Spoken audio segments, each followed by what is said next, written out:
Good morning, ladies and gentlemen, welcome back to my channel. So now I'm going to feature the second Toyota SUV which is just launched not too long ago. So previously I featured the 2021 Toyota Innova facelift. So in today's video I'm going to feature this 2021 newly facelifted Toyota Fortuner. And I've been told that this Fortuner have made a lot of improvement over the pre-facelift model which is introduced in 2016. Based on the second generation Toyota Fortuner platform. So before we start, make sure to subscribe my channel, like and share my videos.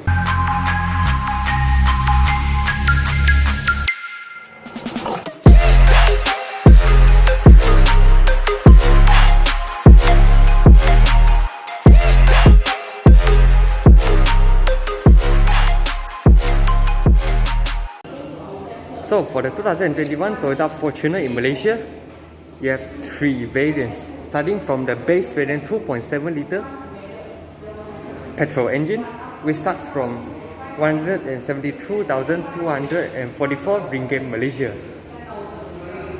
And there's this full spec model which is a 2.8 litre turbo diesel VRZ automatic 4x4, which is price tag at 203,183 ringgit Malaysia. Toyota launched the third variant of the Toyota Fortuner 2021, which is a 2.4 litre turbo diesel automatic 4x4, which is price tag at 167,000 ringgit Malaysia. That is exclusive to the Sabah, Sarawak and Labuan region. So as for the Semenanjung Malaysia, we only get two variants, which is the base variant 2.7 SRZ automatic as well as this 2.8 litre turbo diesel automatic 4x4. Okay, so let's start from the engine bay first as usual. So for the Toyota Fortuner in Malaysia, you have three engine choices. The 2.4 litre turbo diesel is only standard for the Labuan, Sabah and Sarawak region. As for the Semenanjung Malaysia, you have the choice of 2.7 litre petrol engine as well as the 2.8 litre turbo diesel engine, which is featured in the facelifted Toyota Hilux 2.8 litre Rogue. So as for the 2.7 litre petrol engine, you get 166 horsepower and 245 Newton meters of torque, which is carried over from the pre-facelift Toyota Fortuner. This engine right here in this 2.8 litre VRZ automatic is a set of new 2.8 litre turbo diesel engine, which is the same engine as you found in the 2.8 litre Hilux facelift. So it pumps up 204 horsepower and an incredible 500 Newton meters of torque. So this is the benefit when you get a turbo diesel engine. You get low horsepower but you get a higher torque. Okay, now let's start the exterior walkaround. So you can see the front fascia is completely redesigned over the previous pretty rugged Toyota Fortuner design. So now this is a more mature and more high technology design feature in a modern SUV. So let's start out for the headlights. So now standard for the Toyota Fortuner in Malaysia facelift, you get bi-projected LED headlights. So this is the first in class to feature dual LED projector headlights. And here you get 4 LED daytime running light, which I think is inspired from the Product X50 or the BMW's LED daytime running light. So as you can see, the shape is rather similar in my opinion. As you can see from the side view, it actually looks pretty modern. So this is the main difference for the Toyota Fortuner facelift. So another thing, as you can see, the front fascia have been completely redesigned. You get a rather small grille compared to the previous Toyota Fortuner.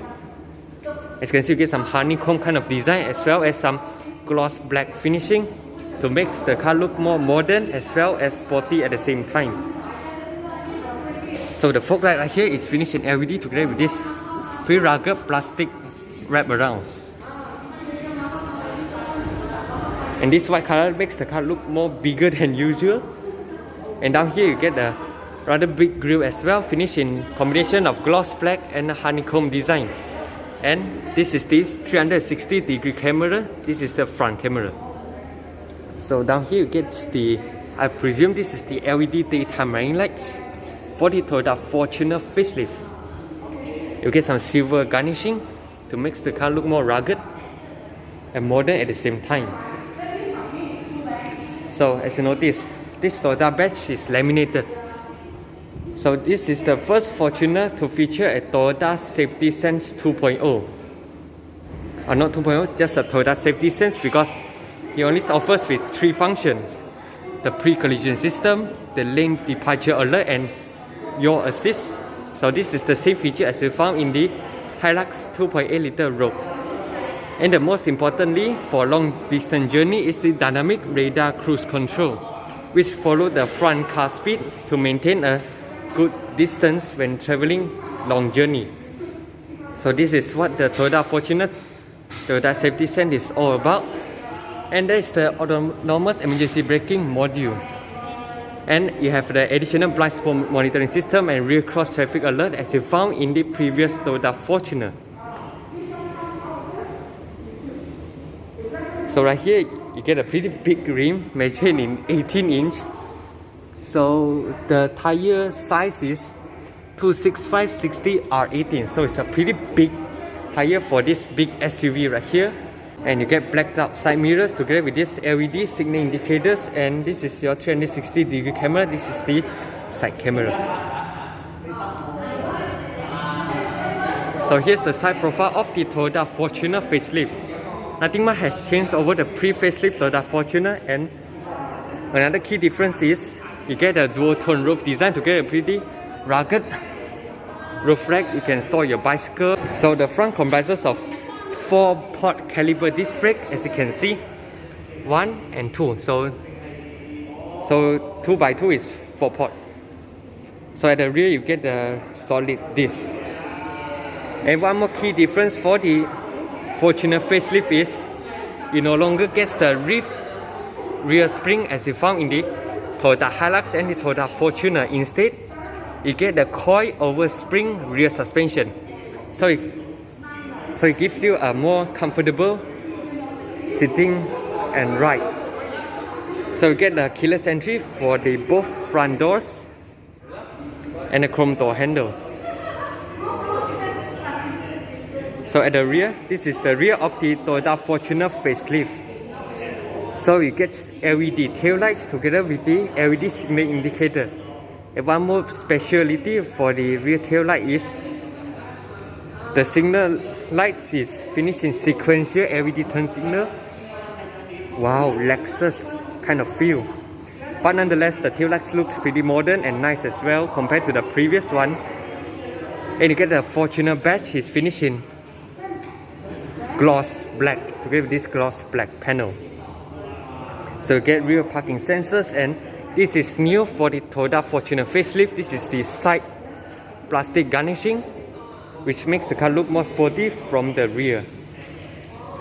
So you get a diffuser kind of design, and because this is the leather frame platform, so the spare tire is mounted underneath the car because it has more strength than putting inside the car. Okay, so now let's get into the car and see what this 2021 Toyota Fortuner facelift has to offer. So first thing first, as you notice, you get 8-way power adjusted driver seats. So another improvement for the Toyota Fortuner 2021 is you get a combination of maroon leather and black leather, which makes the car look more luxury. You get a red stitching right here. And as I mentioned in the Innova video, pretty convenient feature. All for window in the Fortuner is automatic in both directions. Chrome door handle, you get 6 speaker overall. Side mirror controls, central locking, window lock. And you get a rather big door pockets. And because this car is tall, so you need to get access to the car. First, step on this side step, and your hand pull this really sturdy grip handle so that you can access the car in a pretty easy manner. So let's close the door. Pretty solid doors. This you expect for a big SUV like this. So as for the interior, nothing much changed compared to the previous Fortuner. Instead, okay, right here you get a 360-degree camera, buttons, and this is your front parking sensors. This is to operate your power tailgate, which support kick sensor, fuel cap and bonnet release latch, your push start ignition, which is standard across the range, and a retractable cup holders, which is pretty convenient and pretty sturdy and solid as well. So the overall dashboard of the Fortuner is pretty straight. I would describe it because, as you can see, it's almost 90-degree angle, but it gives me a feel that I'm driving a tall and pretty rugged car. So at the front, you still get the analog meter cluster together with a 4.2-inch multi-information display with the new design. The steering wheel as you found the Toyota Hilux. So it gets leather wrap finishing together with the paddle shifters. And the headlights are also finished in automatic. Signal stop, pretty high quality as well. And the Fortuner does come with a cruise control right here together with the dynamic radar cruise control. This is to cycle between your multi-information display. This is to control your 9-inch infotainment display, which supports Apple CarPlay and Android Auto. One plus point about that. And the steering of this Fortuner is tilt and telescopic, so it gives you a pretty ergonomic driving position. So the dashboard quality is finished in hard plastic. Instead, only this part of the meter is finished in leather wrap with red stitching. But in my opinion, it's still a pretty decent quality, but it's solid, as most Toyota does. You get the hazard lights, a digital clock right here, your aircon vents, and in my opinion, the design of this Toyota Fortuner isn't as modern compared to the Toyota Innova. But it's not a bad thing because this is meant to be a workhorse. But the interior design reminds me of the urban car, so it does not feel like a truck to me. It feels like a family car to me. So it's a pretty good design. And right here you get Zinger zone automatic climate control. And for the rear, you get a separate zone, which I will show you later. So you get automatic mode and different air conditioning settings. Here, this is your 4-wheel drive switch. So you twist to enter high-speed 4-wheel drive, and you push again to enter the low-speed 4-wheel drive, which you can use in some off-road terrain. But in the normal condition, we will put it in high-speed 2-wheel drive, which is 3-wheel drive setting, or the high-speed 4-wheel drive, which is a 4-wheel drive setting. So basically, this is the part-time 4-wheel drive instead of all-wheel drive as you found in the Audi Quattro system. And right here you get some leather paddings, so you can rest your feet right here in a pretty comfortable manner. You get some maroon leather with some stitching, which makes the car have more design detail instead of full black, which makes the car look more dull. So right here you get dual glove box as usual. As you can see, the button is finished in pretty nice Fortuner lettering. So push it to pop open the upper glove box, which has a cooler function, so you can put your drink inside to chill your drink. And this part is wrapped in leather as well, pretty plush leather. As you can see, I put my fingers in, pretty plush. And down here is your usual glove box, pretty deep as well. So you get a tweeter. So total, this car has 6 speakers, and this car has 7 airbags, anti-lock braking system, electronic stability control, the safety sense, so and so forth. So this is considered a pretty complete set of safety features. So the buttons are pretty high quality as well, and you get a sunglass holder. So right here you get the ventilating mirror with the sun visor as well as the light for both sides. Now let's get to the rear seats. So the door opening are quite wide, which gives you an easy access inside the car. So at the same process, this car is tall, so first you need to step your feet on this side step to be able to enter the car with a pretty easy manner. So you still get the combination of maroon and leather finishing together with red stitching.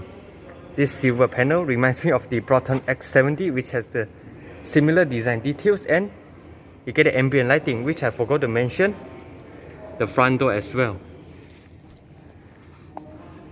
So as I mentioned for the Innova video, it's good to have an aircon vent which is placed on the roof instead of the center console, because individual passenger will get their own air blower so that it will cool down more easily compared to the aircon vent that is placed on the center console right here. So you get two USB ports, and here you can put your phones, and you get another zone of climate controls right here, which I mentioned in my front climate control section review.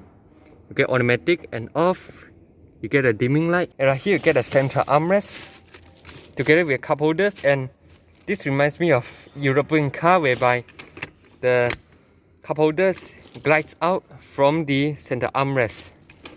So this is pretty unusual for a Japanese car to have this kind of design, but it's actually a good design, because you can rest your hands right here without any cup holders obstructing your comfort. You can just press this button when you need a cup holder.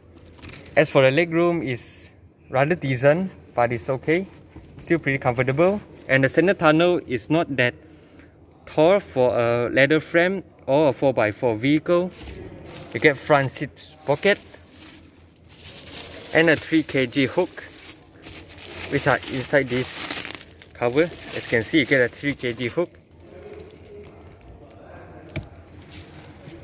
So this is all about the middle row seats. Now I'm going to get inside the third row seats. So first you pull this lever to tumble the third row seat, the middle row seats. Sorry, it's a bit dark because this car has a full black interior.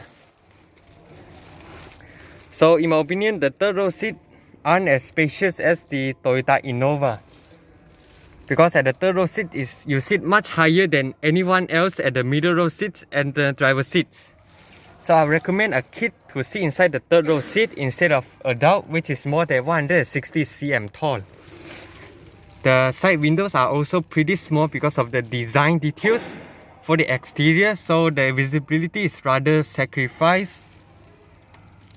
And right here you get a storage space, a USB port, seat belt holder, and this is when the third row seats are tumbled up. It's a completely same mechanism as the Toyota Innova. As you can see, it's rather tall for the third row seat base. That's why you sit higher than anyone else for the middle row and the front seats. So you still get your individual aircon vents for the rear, which is a pretty good design, and the middle passenger seat belt for the middle row seat is mounted right here. So for the third row seat, it's strictly 2-seater instead of 3 in the Innova. So even so, at the rear you still get a boot light to improve the brightness of the interior.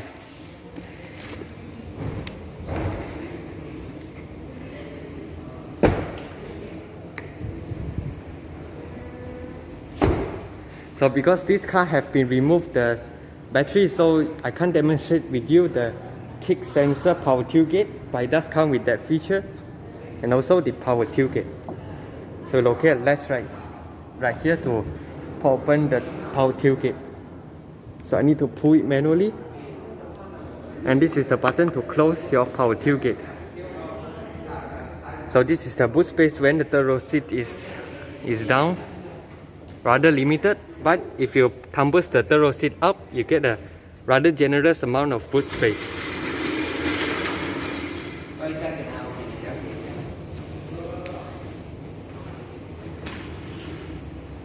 So yeah, this is all about the 2021 Toyota Fortuner facelift. So if you have any comments regarding to this 2021 Toyota Fortuner facelift, you can comment down below and let me know what you think about the Fortuner. And once again, I want to thank Laser Motor Toyota in Seremban for letting me feature the Toyota Fortuner as well as the Toyota Innova in my previous video.